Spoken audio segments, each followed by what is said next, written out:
Parlons de Léopard sur Sport 7 Télévision. Chers amis sportifs, bonjour et bienvenue dans ce Parlons de Léopard de ce vendredi 29 mars 2024. Nous sommes très heureux de vous savoir nombreux devant vos postes téléviseurs pour suivre votre émission de ce jour. Et aujourd'hui, nous allons parler des Jeux africains. Comme vous le savez, la compétition s'est déroulée à Accra au Ghana et RDC est rentré avec 18 médailles au total, dont 2 médailles en or.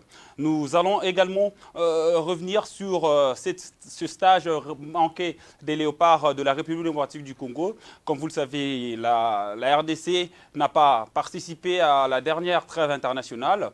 Nous allons essayer d'analyser sur le sujet évoqué par le ministère des Sports et la Fédération congolaise de football, notamment les raisons évoquées, faute de moyens. Nous allons essayer d'analyser si cela tient debout cet alibi-là. Nous allons aussi nous focaliser sur l'un des internationaux congolais qui ont brillé lors de la dernière Coupe d'Afrique des Nations Côte d'Ivoire 2023. Il s'appelle Samuel Tshibangu Mutusami. C'est l'un des joueurs qui ont brillé et il a disputé toutes les minutes lors de cette dernière Coupe d'Afrique des Nations disputée en Côte d'Ivoire lors de sa 34e édition. Et pour ce faire, je ne serai pas seul sur ce plateau. J'ai le réel plaisir de recevoir pour vous James Sadiki, qui est le coordinateur de Francy Football Academy. C'est avec lui que nous allons essayer d'analyser autour de nos sujets du jour. Avec lui que j'ai le réel plaisir de recevoir ici sur ce plateau de Parlons de Léopard. Bonjour, monsieur James Sadiki. Bonjour, Scott. J'espère que vous allez bien. Je vais bien. C'est donc avec lui que nous allons essayer d'analyser autour de nos thématiques du jour. Chers amis sportifs, merci de nous rejoindre encore une fois de plus. Mais avant tout, nous prenons d'abord cet élément de la SICOMIN et nous revenons juste après pour parler des léopards, comme cette émission s'appelle Parlons des léopards. Jusqu'à son couronnement en 2008, avec la création d'une joint venture SICOMIN, à savoir la sino-congolaise des mines. Cette société anonyme établie en République démocratique du Congo, conformément à la convention de la collaboration signée en 2008, basée sur la coopération gagnant-gagnant. D'une part, la SICOMIN SA est un précurseur du processus de la valorisation du label RDC dans le secteur minier et d'autre part, elle est chargée du financement des projets d'infrastructures construits en RDC. La SICOMIN SA est l'une des entreprises minières qui contribuent au développement du secteur sportif en RDC, subdivisé en 3 secteurs d'intervention. À l'interne, la SICOMIN a créé son équipe de football nommée FC SICOMIN, qui est composée des agents congolais de l'entreprise, dotés à plusieurs reprises d'équipements sportifs. Elle finance également les compétitions de football entre son équipe et ceux d'autres entreprises minières amies de la SICOMIN. Le 22 juillet 2023, la SICOMIN a participé activement à la première édition des Jeux de la ville de Kolwezi dans la province du Lualaba en alignant plus de 20 agents au marathon car elle attache une importance aux bonnes conditions physiques de ses agents et soutient par conséquent le développement du sport en faveur des jeunes. Il est important de rappeler que depuis sa création, la SICOMIN a organisé plusieurs activités sportives entre les agents chinois et congolais afin de créer un climat de travail amical et harmonieux. Tandis qu'à l'externe, la SICOMIN a doté des écoles, des équipements sportifs et des maillots aux communautés de Kolwezi ainsi que dans les lycées à Kinshasa. Elle a financé des équipes de football locales pour organiser des matchs ainsi que des rencontres amicales. En décembre 2022, la SICOMIN a assisté sur les plans financiers et logistiques de la Fédération congolaise de Bétestaball pour l'organisation d'une compétition amicale intercommunale. Concernant le financement des infrastructures sportives, la SICOMIN SA en RDC a construit 3 grands stades de 10 000 places assises dans 3 provinces, à savoir à Kalemi, dans la province du Tanganyika, le stade de Kalemi dont les travaux ont démarré le 10 août 2016 et rendu opérationnel le 21 novembre 2018. Le deuxième stade, celui de la province du Nord Kivu, stade Goma, opérationnel depuis le le 26 mai 2017. Enfin, le troisième stade, le stade de Bunia, dans la province de l'Ituri, dont les travaux ont démarré en mai 2017, a été rendu opérationnel 2 ans après, soit en mai 2019. Elle a aussi financé le projet d'aménagement des terrains de football aux communautés locales. La SICOMIN SA porte à cœur le secteur sportif en RDC en s'impliquant à tous les niveaux. Par conséquent, la collaboration sino-congolaise des mines est d'une importance capitale car elle est bénéfique pour la RDC, mais permet aussi au pays en voie de développement de demeurer dans un élan d'émergence. Merci de nous rejoindre sur Sport C Télévision. Nous sommes très heureux, comme vous le savez. Nous recevons James Sadiki après avoir suivi ces images de la SICOMIN. Monsieur James, quelles sont vos impressions après avoir suivi toutes ces réalisations que la SICOMIN est en train de faire dans notre pays? Oui, M. Scott, merci encore une fois pour la parole. Je ne peux que me réjouir de l'intervention de la SICOMIN dans notre pays.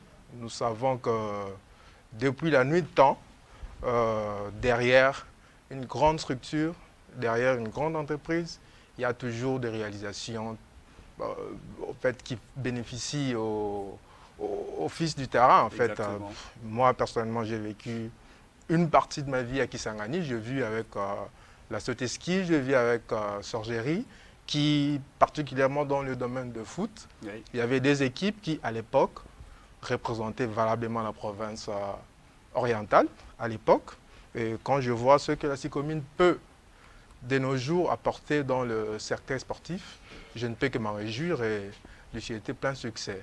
Merci beaucoup. Vous ne pouvez que vous en réjouir et vous lui souhaitez plein succès. Et nous allons entrer dans le vif du sujet.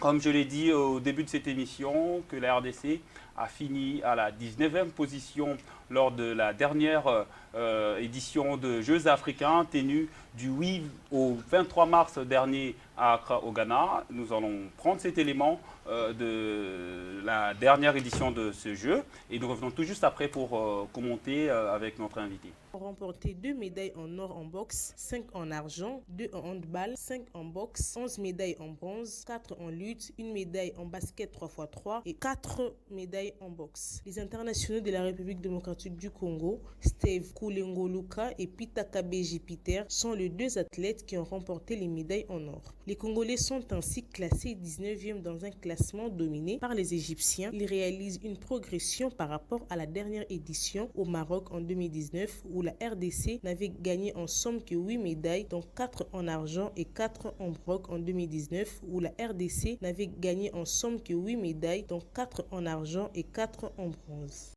De retour sur ce plateau de Parlons de Léopard, comme vous venez de le suivre, la RDC a fini à la 19e position, juste avant le Zimbabwe, avec 18 médailles au total, dont 2 en or.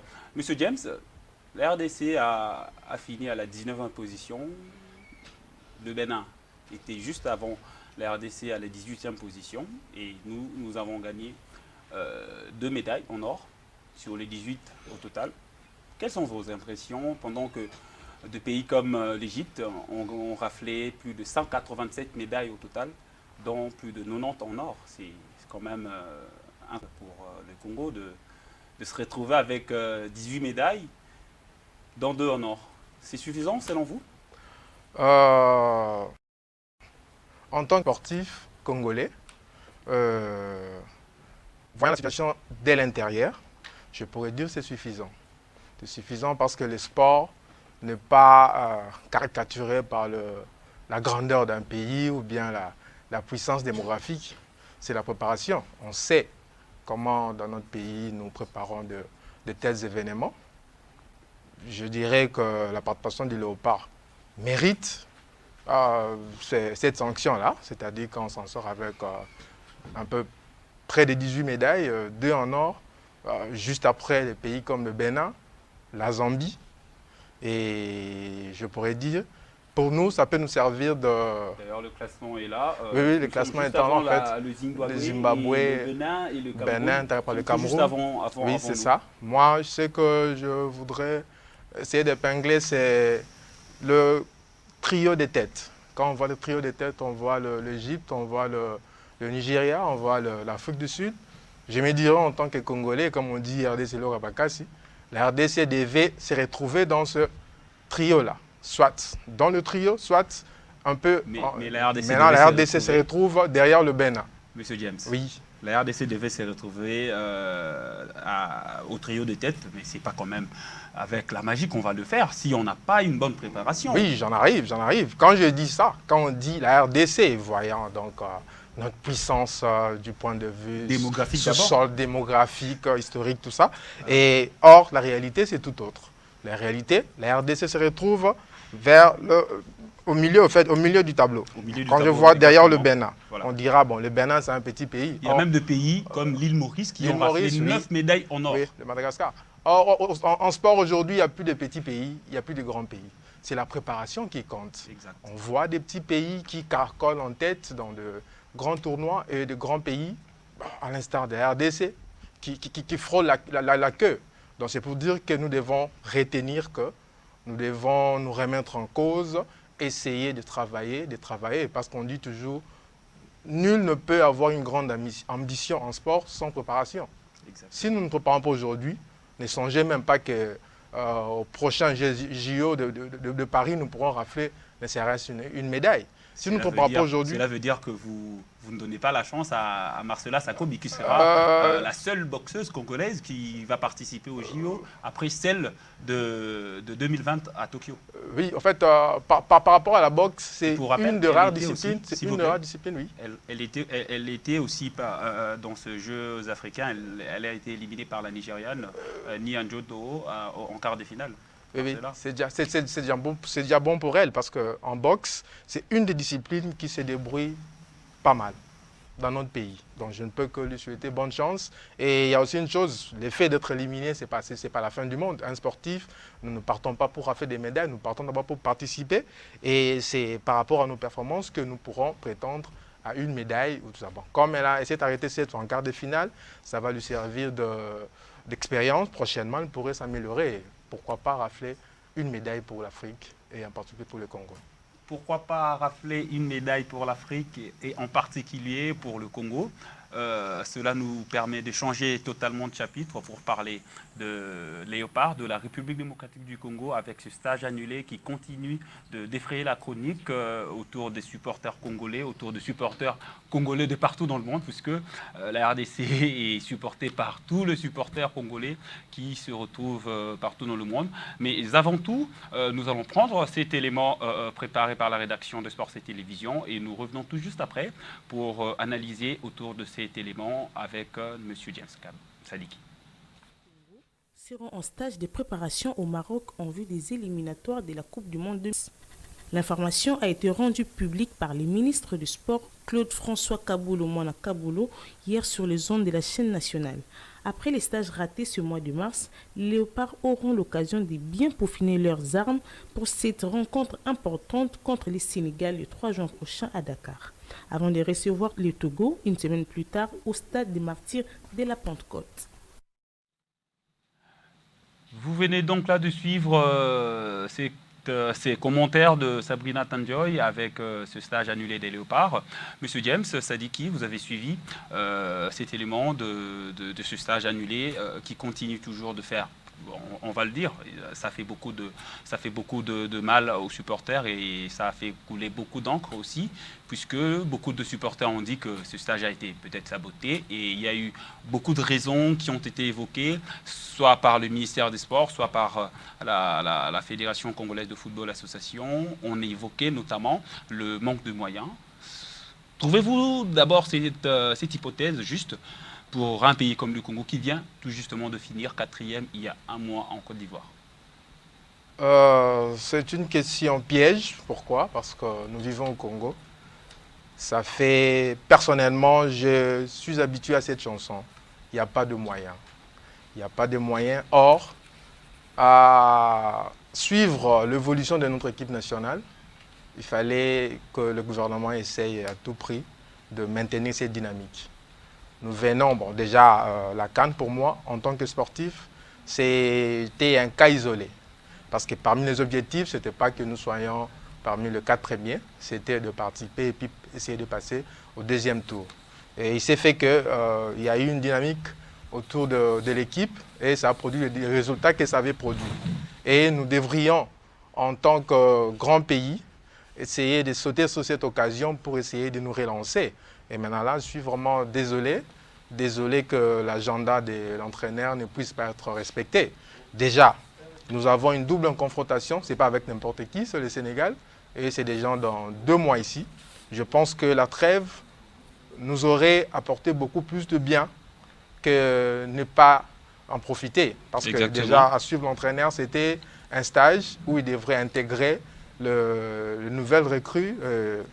Je vois très mal comment nous rattraper et puis nous irons, bon, peut-être... Et surtout qu'il faut le rappeler, dès le début du mois de juin, les Léopards vont entrer en compétition contre le Sénégal le 3 juin. Et il y aura une rencontre, je dirais déjà cruciale, ici au Stade de Martyrs, 7 jours plus tard, donc une semaine, contre le Togo. Déjà, le Sénégal a joué, le Togo a joué 2 matchs. Et le Sénégal aussi a joué 2 matchs. Une rencontre contre le Gabon, soldée sur le score d'1-0. Et l'autre rencontre contre le Bénin. Non, c'était 2 buts partout contre le Gabon et 1-0 contre le Bénin. But marqué par Sadio Mané sur penalty à la 59e minute. Ils ont joué 2 matchs. Nous, on n'a pas joué. Ils étaient éliminés en 8e de finale. Nous, on a fait le demi-finale. Mais on ne profite pas de ce stage. Ça va un petit peu compliquer les choses pour le mois de juin? Pas un tout petit peu, ça va compliquer. Ça va compliquer parce que là, le Sénégal viendra en revanchard. Et déjà, la RDC sera prise au sérieux. Ça ne sera plus la petite équipe de RDC, ça sera la 4e nation après la phase finale. Étant prise au sérieux, donc le Sénégal va vraiment affûter toutes ses armes. Et nous, par contre, nous viendrons avec un retard au niveau de réglage. Vous savez, le match amicaux permet toujours de régler les choses. Il faut toujours régler jusqu'à la dernière minute et ce tour de retard pourrait nous être fatal. Exactement. Nous pensons que le staff technique va suivre cette émission et pourra peut-être se servir de ça, même si, selon vous, si je comprends bien, pour terminer avec ce dossier, vous ne donnez pas une chance à l'équipe nationale pour ce match-là contre le Sénégal? Si, je dois donner une chance parce que 2 matchs, certes, c'est un retard, mais ce n'est pas la fin du monde. C'est pas la fin du monde. Je crois que le staff, avec son expérience, saura comment rattraper ce retard-là. Comment combler ce vide. Le staff saura comment rattraper ce vide et combler ce qui manque à ces Léopards pour mieux aborder cette 3e journée et la 4e journée qui va se tenir du 3 juin au 11 juin prochain ici au Stade de Martyrs de Kinshasa face aux Éperviers du Togo. Et le 3 juin face aux Lions de la Teranga du Sénégal, le match va se jouer à Dakar pour ce match aller. Nous allons rester dans cette équipe nationale pour parler de l'un des joueurs qui ont brillé lors de cette dernière Coupe d'Afrique des Nations. Lui, il s'appelle Samuel Tshibangu Mutusami. Comme vous le savez, le milieu du FC Naples est l'un des rares qui ont joué, qui ont disputé toutes les minutes lors de cette dernière Coupe d'Afrique des Nations. Nous allons prendre ce focus de Samuel Mutusami et nous revenons tout juste après pour parler des Léopards comme nous sommes en train de le faire.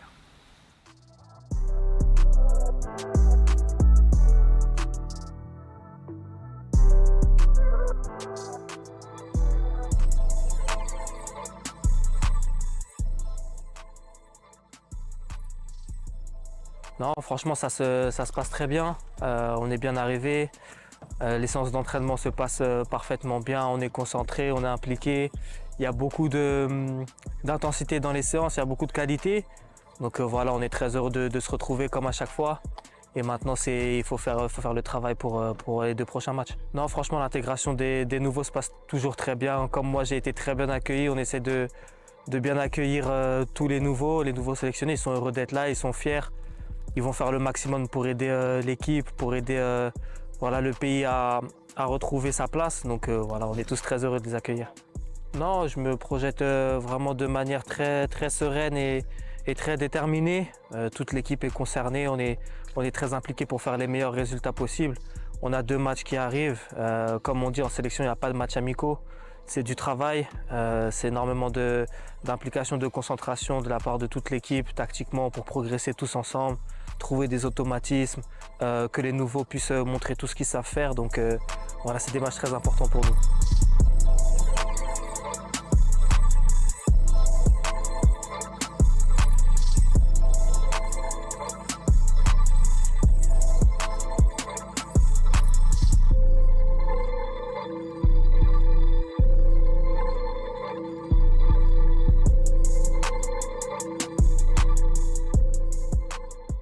Alors moi je suis formé d'abord en banlieue parisienne, à l'AS Meudon, voilà là où j'ai grandi quand j'étais jeune et où je vivais avec ma famille.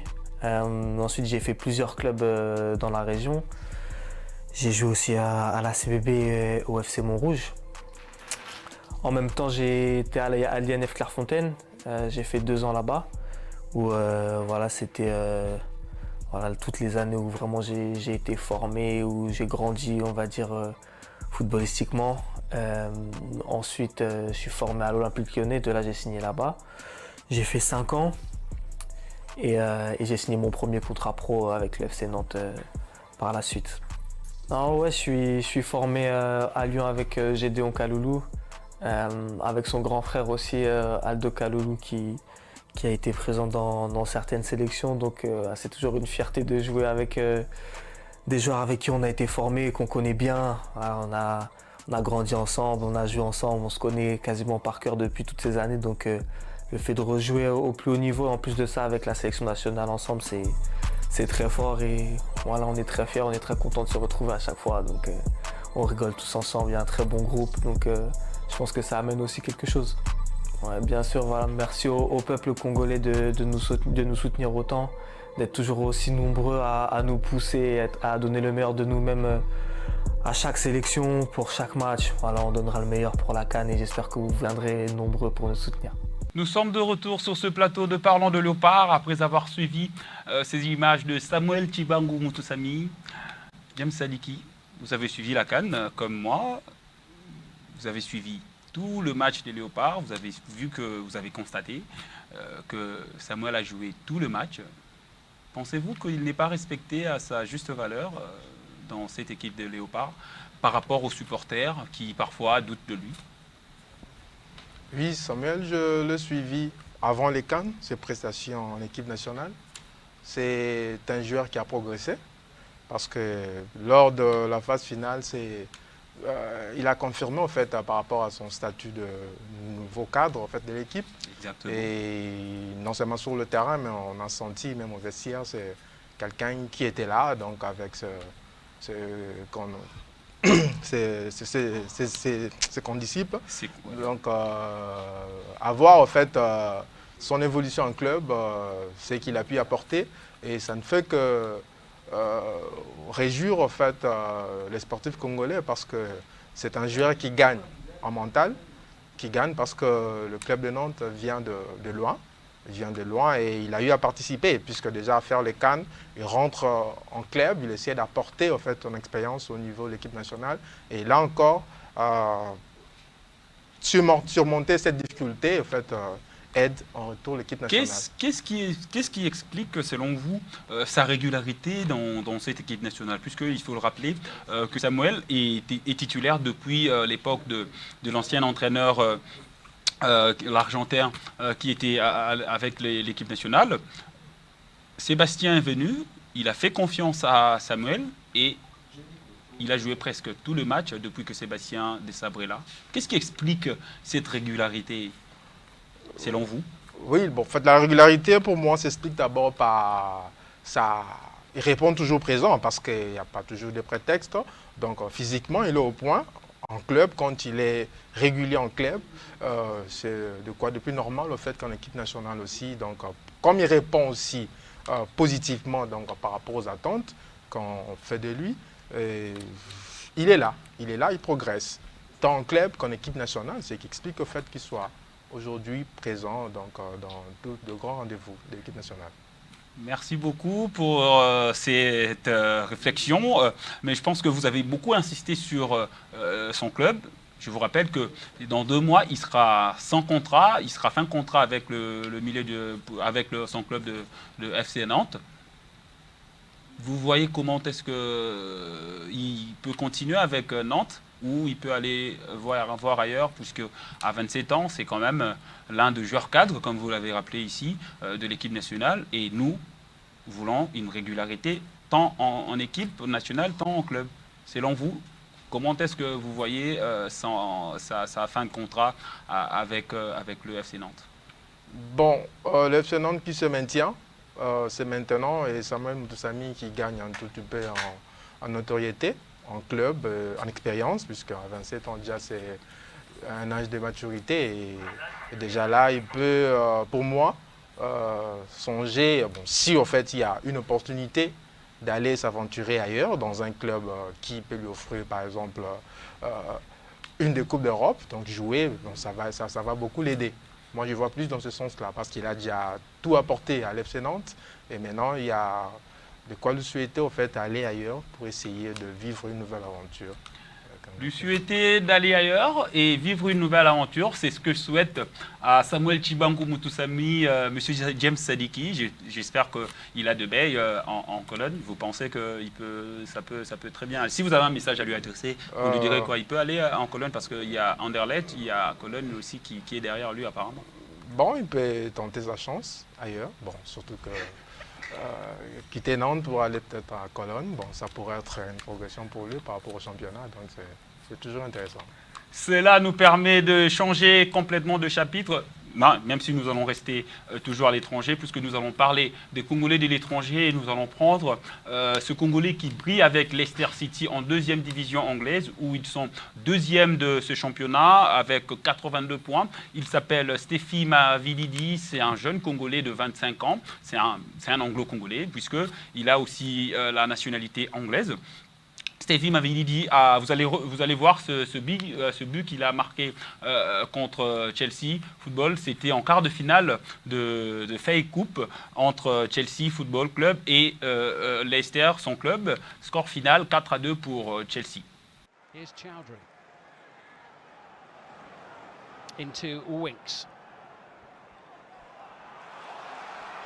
Here's Mavididi. Chelsea backpedaling, still with Mavididi. Oh, what a sensational goal! Leicester City at level. 2 down at half-time. They are still fighting in the FA Cup.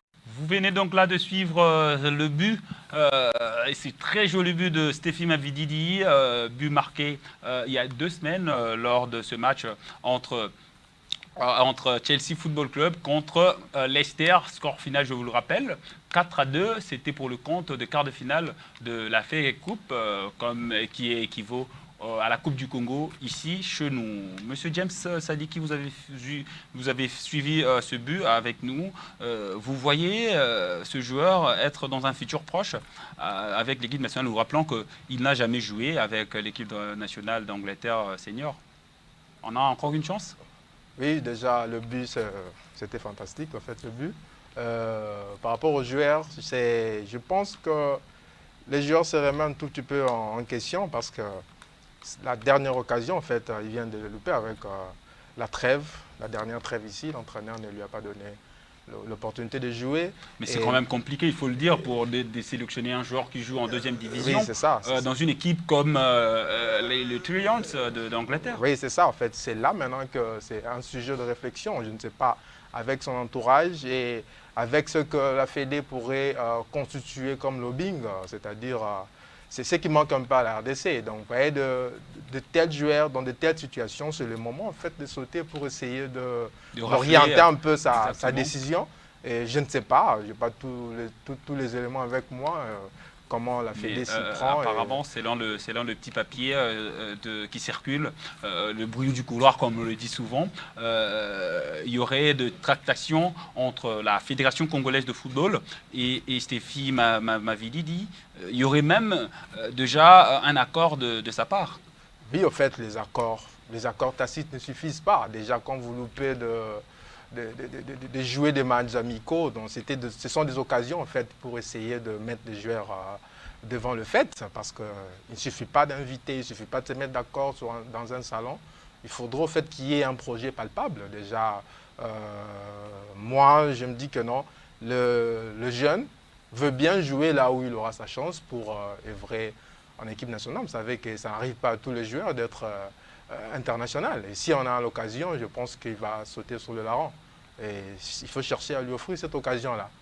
Il faut chercher à lui offrir cette occasion-là. Je pense que la Fédération congolaise va constituer un dossier important, un dossier solide pour arriver à convaincre ce joueur qui a beaucoup de talent, qui joue à un très très bon niveau. On rappelle que Stéphie Mavididi, avant d'arriver au Leicester Football Club, il était à Montpellier où il a fait ses preuves au championnat français, mais il a choisi de jouer en deuxième division anglaise puisque Leicester avait présenté un très très bon projet et ils sont en passe de passer en première ligue la saison prochaine. Ce qui nous permet directement de vous donner cette nouvelle concernant les léopards de la République démocratique du Congo. Et comme nouvelle, ça y est, ça c'est fait. Axel Touanzebe va bel et bien jouer pour la République démocratique du Congo. L'information a été officialisée par la FECOFA et par les concernés lui-même. L'ancien joueur de Manchester United et actuel joueur de Suisse en deuxième division anglaise, a eu un entretien avec le sélectionneur-manager Sébastien Desabre en vue de rejoindre l'équipe nationale au mois de juin prochain et il se montre donc disponible pour disputer les éliminatoires de la Coupe du Monde États-Unis 2026.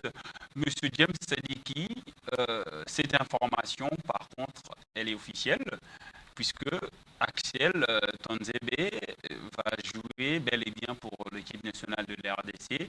L'information a été confirmée par les concernés et la Fédération congolaise de football a également confirmé cette info. Quelle analyse ou vous avez un petit mot sur cette information qui va peut-être réjouir beaucoup de supporters de l'RDC? Oui, comme vous venez de le dire, la réjouissance, oui. Maintenant, là, il faudrait...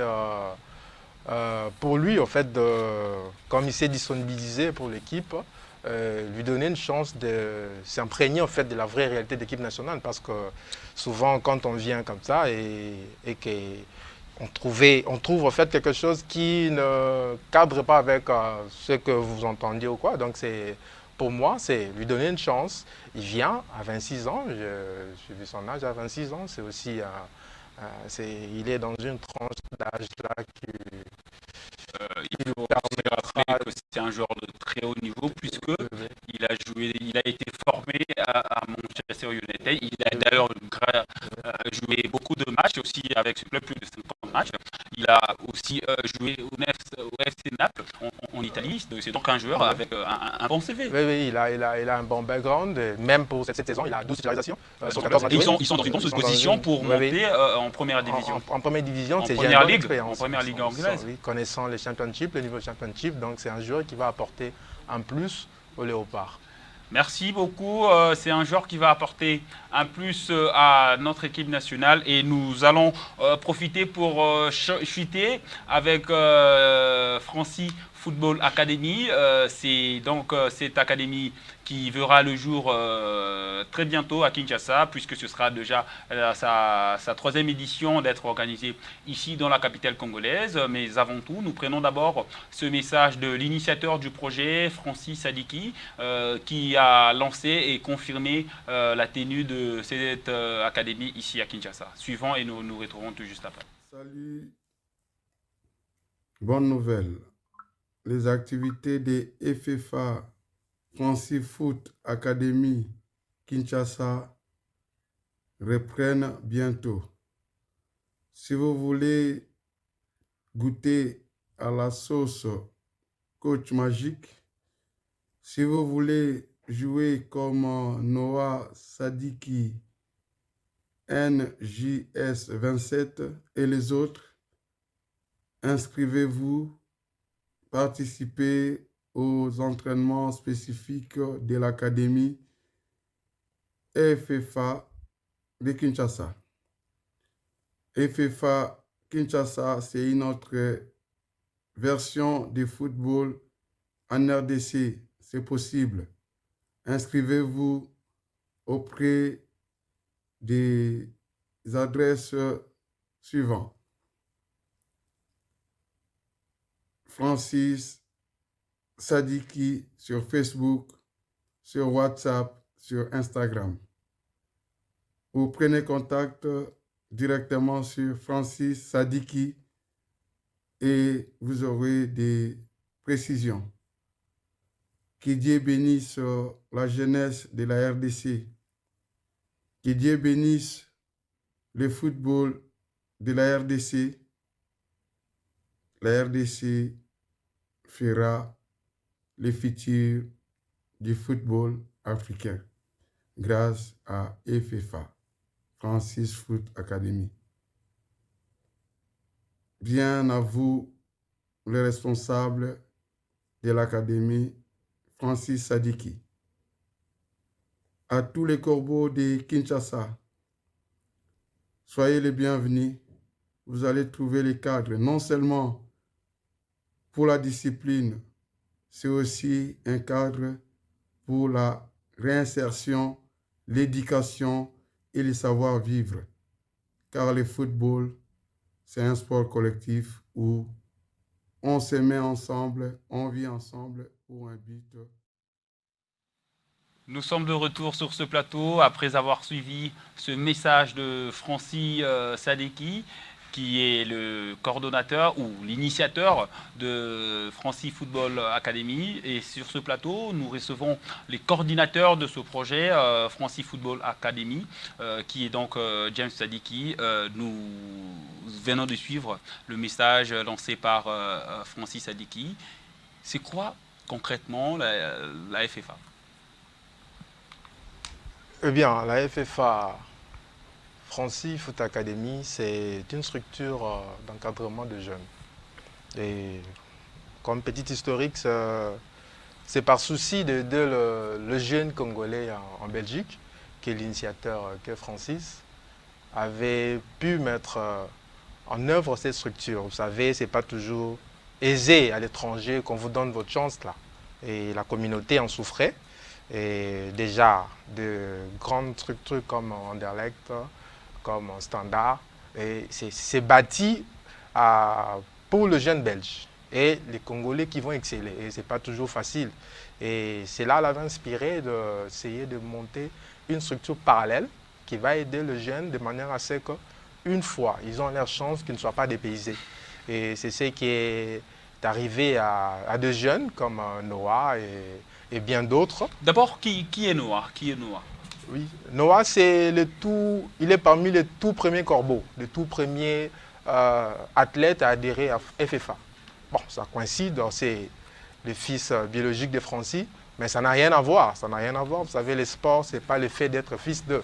C'est le fait d'être athlète, c'est le fait de s'appliquer, et on y est. C'est un jeune qui a cru, qui a tenu, qui a eu à traverser vents et marées, et il a pu se tailler une place dans le football belge. Je vois beaucoup d'enthousiasme quand vous parlez de Noah. Pourquoi oui, il y a cet enthousiasme? Il y a cet enthousiasme parce qu'aujourd'hui, si nous parlons de Francis Foot Kinshasa, c'est parce que le projet a réussi.